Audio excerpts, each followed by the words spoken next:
6.2.4 Extraordinaria Cognitio y su carácter público. El procedimiento extra ordinem o extraordinaria cognitio comienza a desarrollarse a partir de Augusto hasta llegar a desplazar al procedimiento formulario al final de la época clásica en Roma.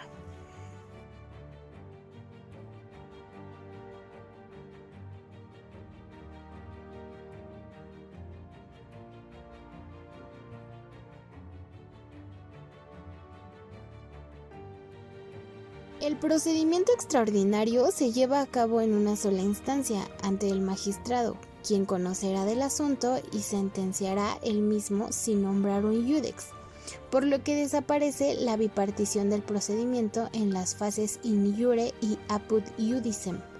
Sin embargo, el magistrado del procedimiento extraordinario puede nombrar un juez, que es denominado iudex pedaneus, quien recibirá las pruebas y la sentencia.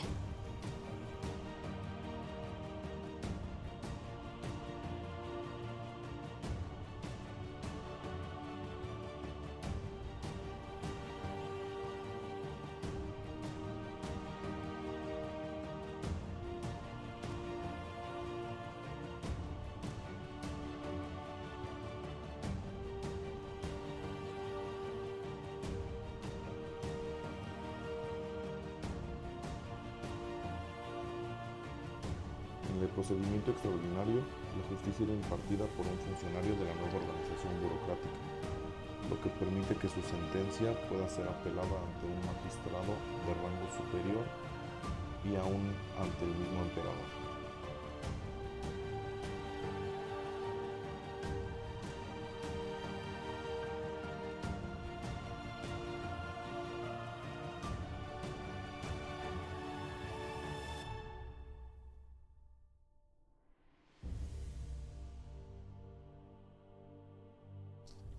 La cognitio extra ordinem se trataba de un proceso desarrollado más allá del ordo iudiciorum privatorum, lo que denominaba la actividad del juez y los funcionarios públicos, a quienes participaban en el iudicium en carácter de delegados del emperador.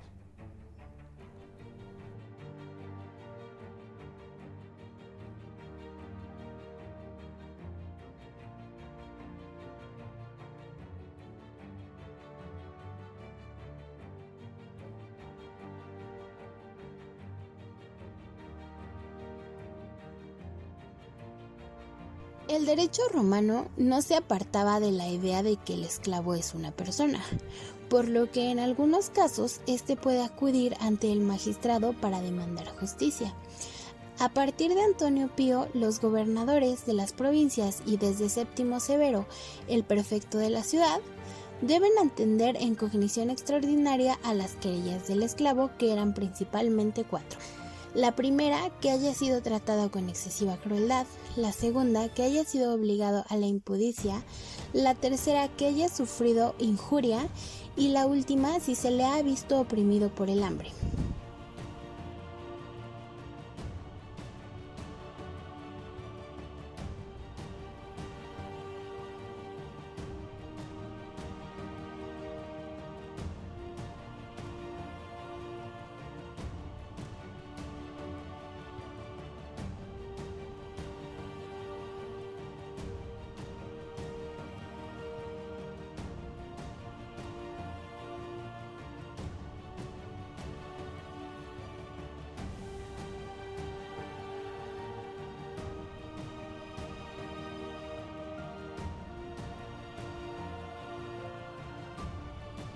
Es decir, una de las razones que favorecen el advenimiento de este nuevo sistema procesal es la desaparición de las antiguas libertades que la República garantizaba a los ciudadanos, y a su vez se introduce el sistema para causas como alimentos, fideicomisos, de pago de honorario en profesionales liberales, litigios contra el Estado, etc.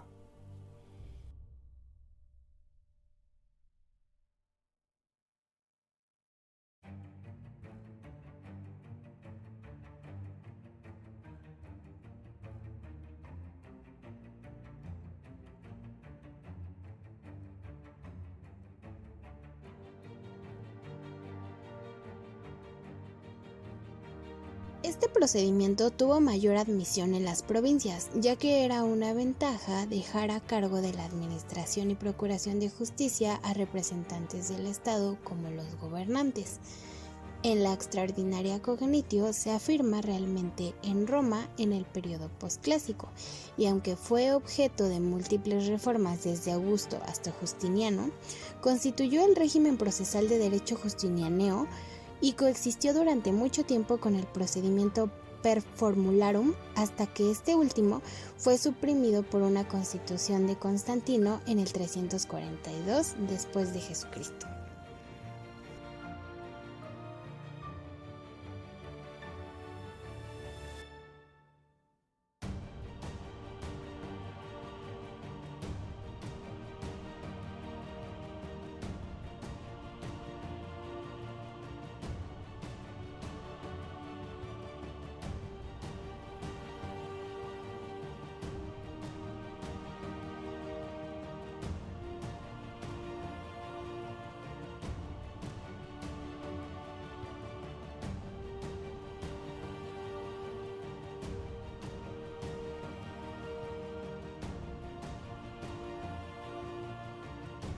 (6.2.4.1) Desarrollo del procedimiento, periodo de las pruebas.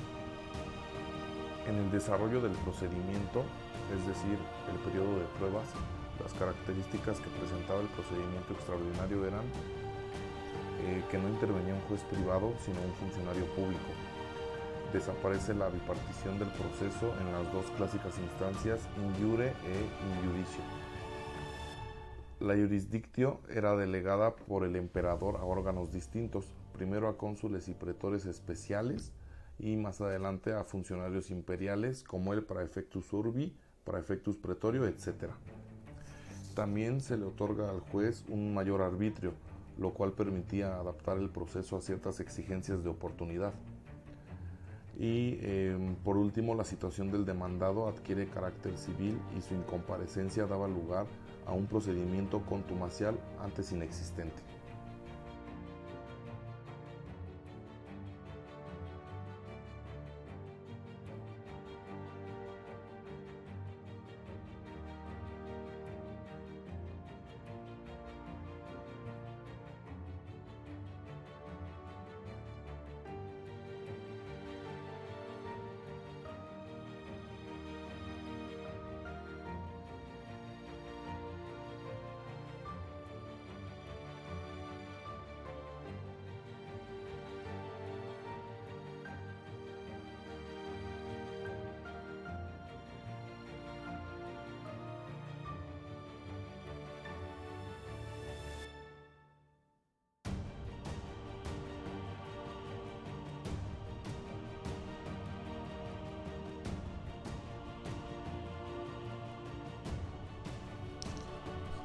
Ya presentes las dos partes ante el magistrado, se le va a dar la palabra primero al actor, quien dará la narratio.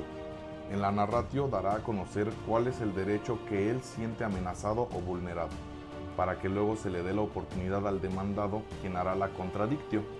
En la contradictio el demandado tiene la posibilidad de oponerse, interponer excepciones o la de declararse confeso. Si se opone o se defiende mediante excepciones, entonces el magistrado tendrá que dictar la litis contestatio. Es un decreto que no le pone fin a la fase in iure y solo tiene la finalidad de delimitar el conflicto. Cierra las posibilidades para que el actor pueda ampliar sus pretensiones o el demandado interponer nuevas excepciones. Posteriormente, ambas partes y sus abogados tendrán que jurar que van a actuar de buena fe, es decir, que no implique una conducta injuriosa entre las partes. A esto se le llama iusirundum calumniae. Después, los jurisprudentes dan a conocer por el lado del actor la postulatio y por el lado del demandado la contradictio, incluyendo la interposición de excepciones si es que procede. Seguidamente, se le da la oportunidad para que se presenten los medios de prueba. Primero presenta los medios de prueba el actor y enseguida el demandado.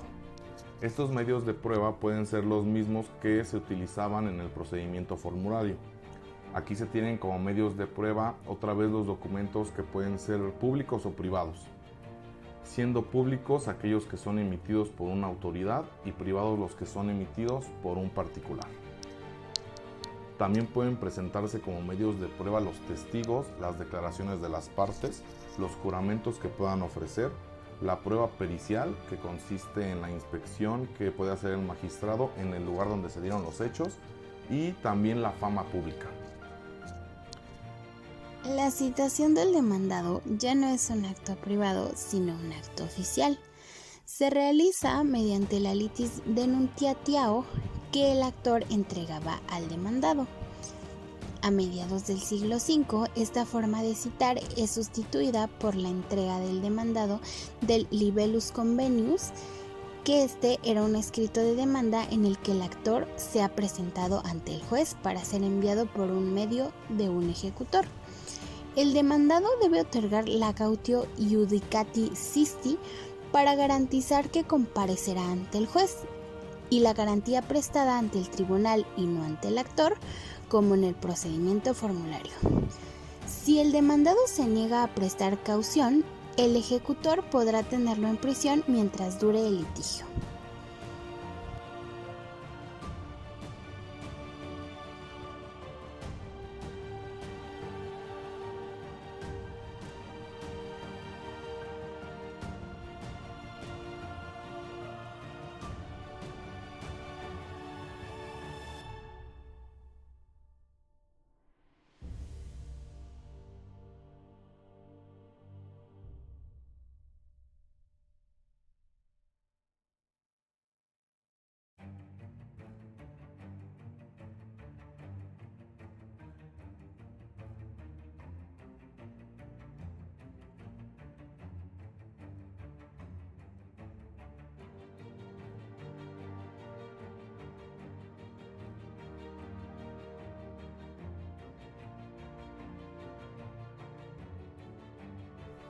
Es decir, el demandado por su parte contesta con un libellus contradictionis o bien con su allanamiento, lo que produce el mismo efecto que el procedimiento formulario.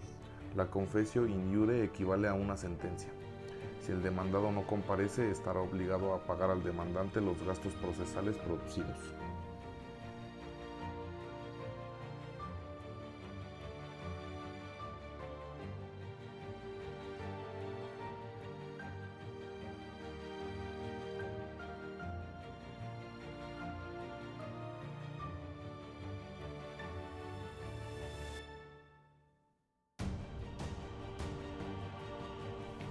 Una vez presentes las partes ante el juez, prestan el iusiurandum calumniae, así como sus advocati, para pasar a los alegatos y presentación de las pruebas. El juez no tiene que atenerse a las pruebas presentadas por las partes, sino que puede requerir otras adicionales. La prueba documental es preferida a la testifical. La sentencia no tiene que ser pecuniaria, como en el sistema formulario, por lo que puede referirse a todo género de prestaciones. La ejecución puede ser personal o patrimonial, en este caso referida a bienes singulares que sean suficientes para satisfacer los créditos.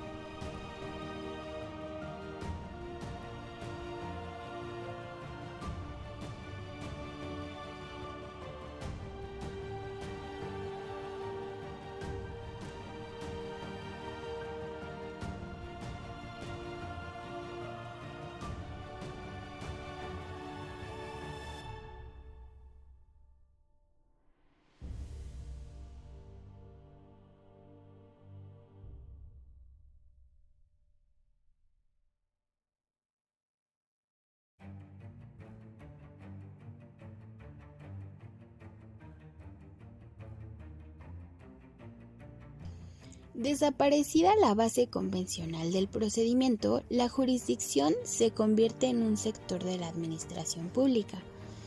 El magistrado es ahora un representante del emperador que concede audiencias a los que piden justicia.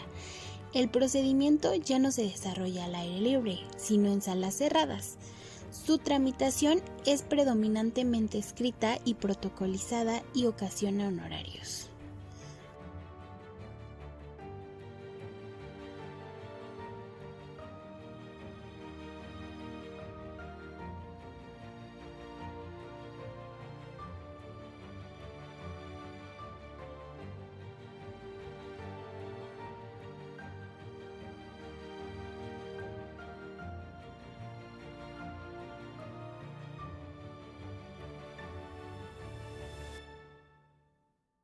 elementos se dividen en citación del demandado, contestación a la demanda y comparecencia de las partes.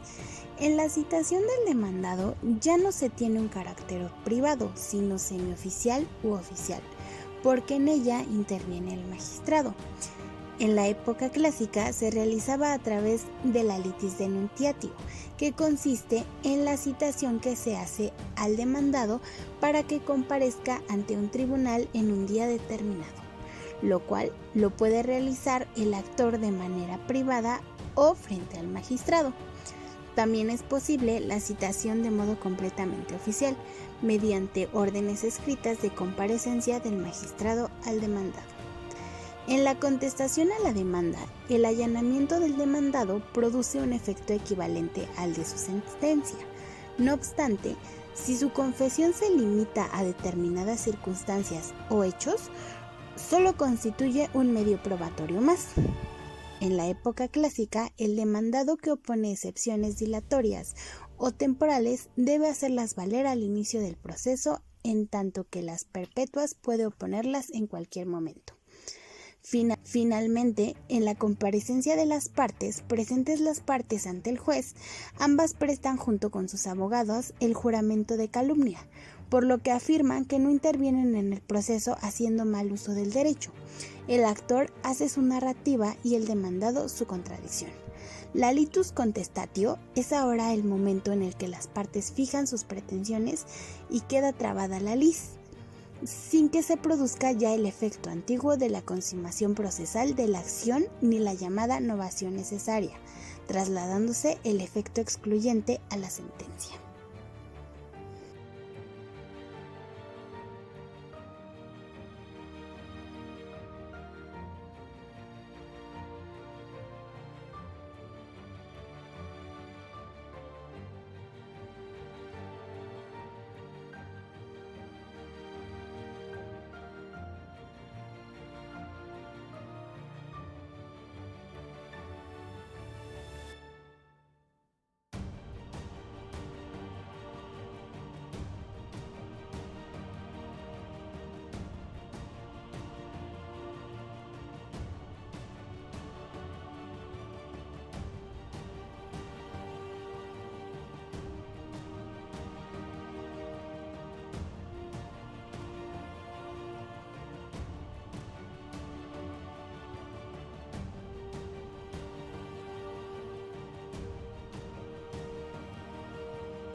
Una vez tenemos claro los elementos del procedimiento, se da paso a la elección y presentación de las pruebas. Ya no se deja solo al arbitrio de las partes, sino que también incumben al juez bajo un principio inquisitivo. Por lo anterior, los medios de prueba que se admiten son los siguientes. Inciso A. La confesión de las partes. Se realiza ante el magistrado bajo juramento decisorio. Esto significa que el que la solicita debe aceptar como verdad absoluta lo que el adversario confiese. O bajo juramento indecisorio, que significa que la confesión opera como un medio de prueba más. Inciso B. La prueba testimonial. La rendición de testimonio es obligatoria y el testigo único es rechazado. Inciso C. La prueba documental. Su importancia aumenta al ser más fehaciente que la testimonial. Los documentos pueden ser de los redactados por funcionarios públicos que gozan del ius actorum conficiendorum y que hacen prueba plena. Por ejemplo, las actas judiciales, los redactados por una especie de notarios llamados tabellones y los documentos privados. Inciso D. La prueba pericial. A través de la intervención de agrimensores, calígrafos, médicos, comadronas, etc., las presunciones son impuestas por la ley y pueden ser iuris et de iure o iuris tantum.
(6.2.4.2) Sentencia. En cuanto a la valoración de las pruebas, en la época clásica rige el principio de libre valoración. En el derecho posclásico y en el justinianeo existen reglas a las que el juez debe atenerse para la apreciación de las pruebas: la prueba regalada o la prueba tasada, llegándose a admitir que el juez puede exigir a las partes la presentación de estas pruebas adicionales para averiguar los hechos, y a esto se le denomina principio inquisitivo para la reafirmación de la sentencia. Y una vez dictada la sentencia, la praescriptio o scriptio rei iudicate impide un nuevo juicio sobre el mismo asunto.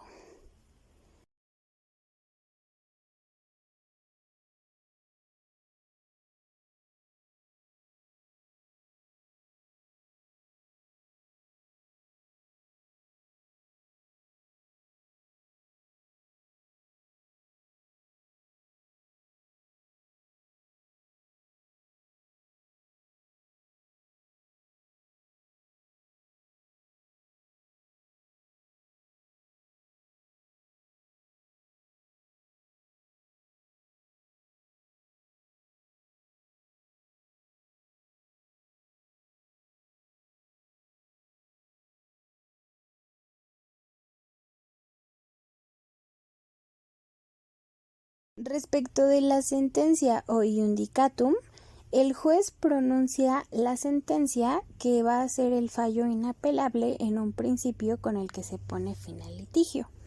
En la época del Principado se ponía en consideración el emperador las sentencias dictadas por un magistrado en el procedimiento extraordinario y las dictadas por un juez en el procedimiento formulario.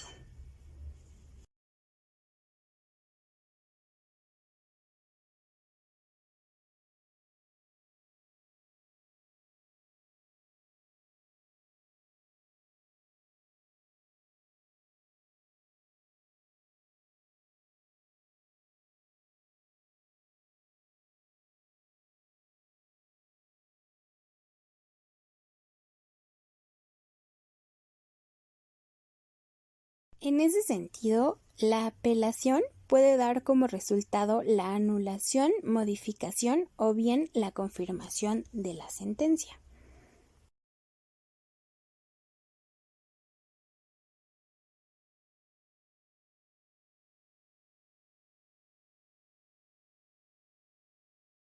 Los tipos de sentencia se van a dividir en 4: sentencia condenatoria, absolutoria, constitutiva y declarativa. En la condena condenatoria contiene un pronunciamiento sobre el fondo de la cuestión debativa, en la que se determina probando los supuestos de ambas partes. En la condena absolutoria, cuando no se han probado los supuestos de la fórmula, el juez absuelve la demanda. En la condena constitutiva se van a crear situaciones jurídicas nuevas y finalmente en la condena declarativa no van a contener ningún pronunciamiento sobre una cuestión de fondo, sino sobre una cuestión de incertidumbre.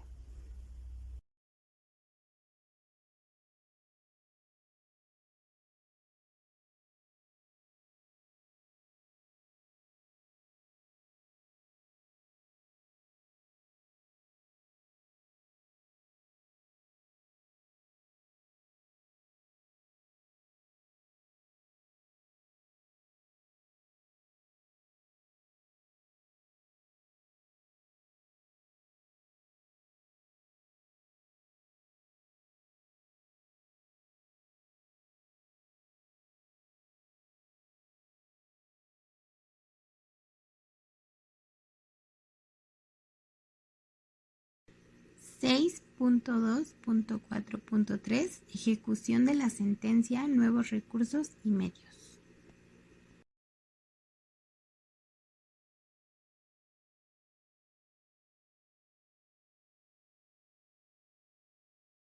Si bien la ejecución de la sentencia se hace sobre el entero patrimonio del deudor, se conserva en el proceso extra ordinem para casos excepcionales.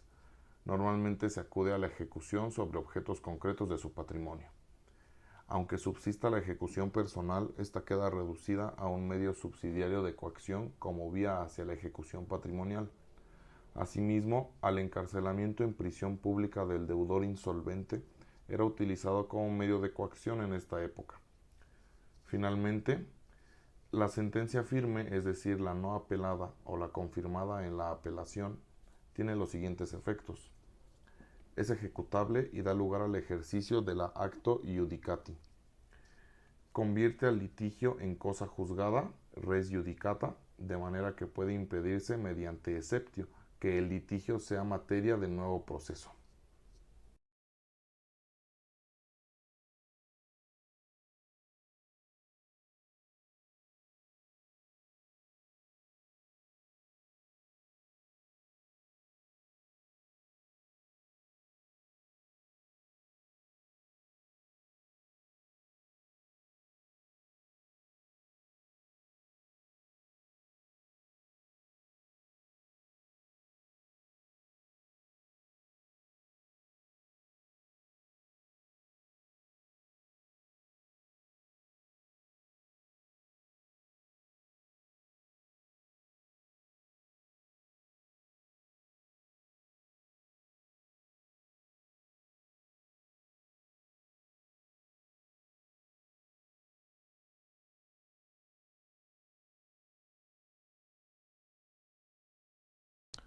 La carga de la prueba es una responsabilidad que corresponde al que afirma. Esto quiere decir que el que afirma tiene la obligación de probar. Una vez que se han recibido las pruebas, llega el momento para que el magistrado dicte sentencia. No hay posibilidad de abstenerse a dictar la sentencia como en el procedimiento formulario. Es decir, dictar sentencia es obligación del magistrado. Esta sentencia puede ser absolutoria, que es cuando se le da la razón al demandado, o condenatoria, cuando se le da la razón al actor. Ahora también existe una condena en costas procesales, lo cual implica para el Estado incurrir en ciertos gastos, los cuales deberán ser cubiertos por la parte que salga perdiendo en el procedimiento. En el procedimiento extraordinario ya no existe aquella justicia gratuita, ahora se incurren gastos que deben ser pagados. Esto debido a que los magistrados ya no son electos anualmente y que ejercen el cargo de manera gratuita. Ahora se trata de magistrados que son nombrados por el emperador por un tiempo indefinido y que reciben honorarios. Entonces, para el Estado ahora es oneroso prestar el servicio de justicia, por lo que determina las costas procesales.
6.2.4.4 Transmisión de este procedimiento al procedimiento moderno.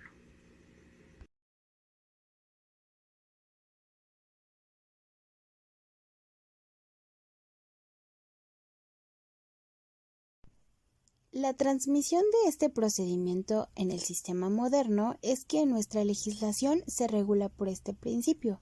El proceso está a manos de una persona, que es el juez, quien conoce de todo el proceso desde el inicio hasta su fin. Es el encargado de direccionar el proceso para que culmine de manera eficiente sin ninguna dificultad.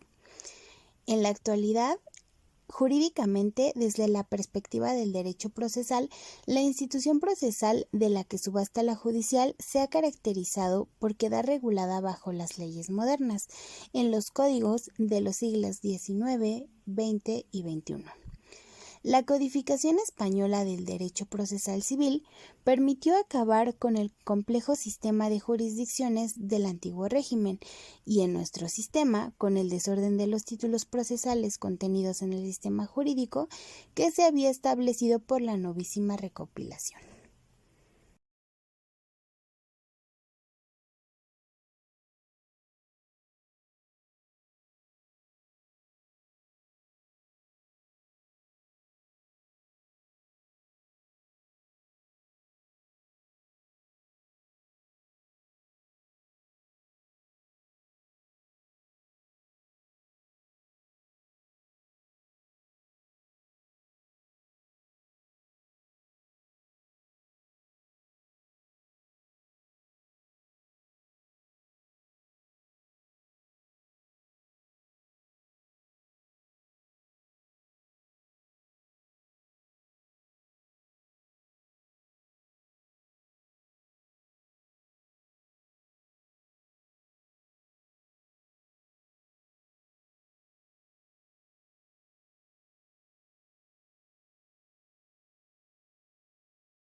El procedimiento extraordinario recibe ese nombre porque no se va a aplicar para cualquier conflicto.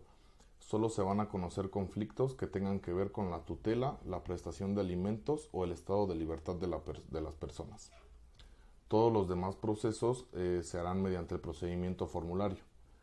Es importante saber que con el paso del tiempo, este procedimiento mantiene el nombre de extraordinario, aunque en la práctica realmente se ha vuelto el procedimiento ordinario. Este procedimiento solamente se va a resolver en una sola fase, que es la fase in iure. Esta fase está a cargo de un magistrado, ante el cual se va a presentar el actor acompañado de un jurisprudente, quien va a asistir al actor.